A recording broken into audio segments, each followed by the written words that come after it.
Hello, everyone, on this day of prayer, where we try to understand God's plan in our pain. To George's family and friends, Jill and I know the deep hole in your hearts when you bury a piece of your soul deep in this earth. As I've said to you privately, we know you will never feel the same again. For most people, the numbness you feel now will slowly turn day after day, season after season into purpose through the memory of the one they lost. But for you, that day has come before you can fully grieve.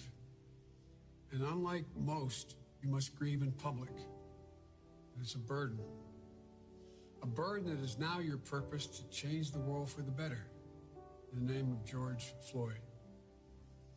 Like so many others, I've watched with awe as you summon the absolute courage to channel God's grace and show the good man George was.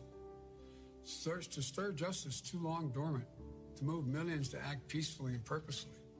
But among all the people around the world who feel connected to this tragedy are the ones who lost something that can never ever be replaced. To George's children and grandchild, I know you miss your dad and your granddad. Little Gianna, as I said to you when I saw you yesterday, you're so brave. Daddy's looking down. He's so proud of you. I know you miss that bear hug that all riding on his shoulders so you could touch the sky. The countless hours he spent playing any game you wanted because your smile, your laugh, your love is the only thing that mattered at the moment. I know you have a lot of questions, honey. No child should have to ask questions. Too many black children have had to ask for generations. Why's Daddy gone? And looking through your eyes, we should also be asking ourselves why the answer is so often too cruel and painful.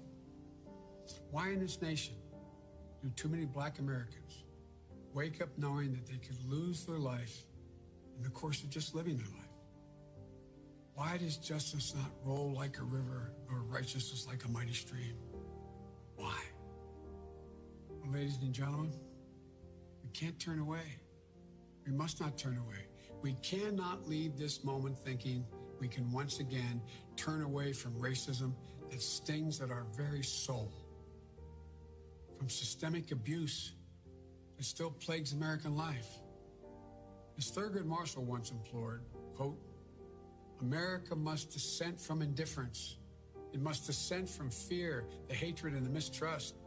We must dissent because America can do better, because America has no choice but to do better.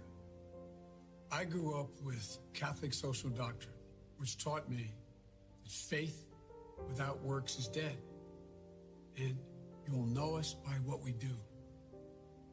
Ladies and gentlemen, you've got to deal with the denial of the promise of this nation to so many people for so long.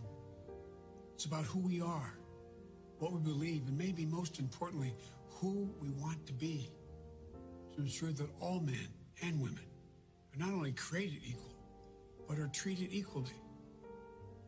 We can heal this nation's wounds and remember its pain, not callous the heart and forget.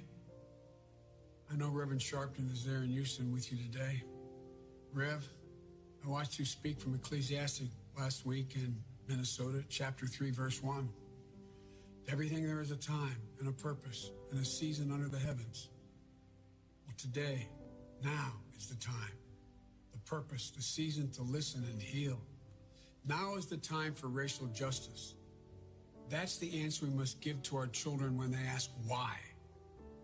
Because when there is justice for George Floyd, we will truly be on our way to racial justice in America.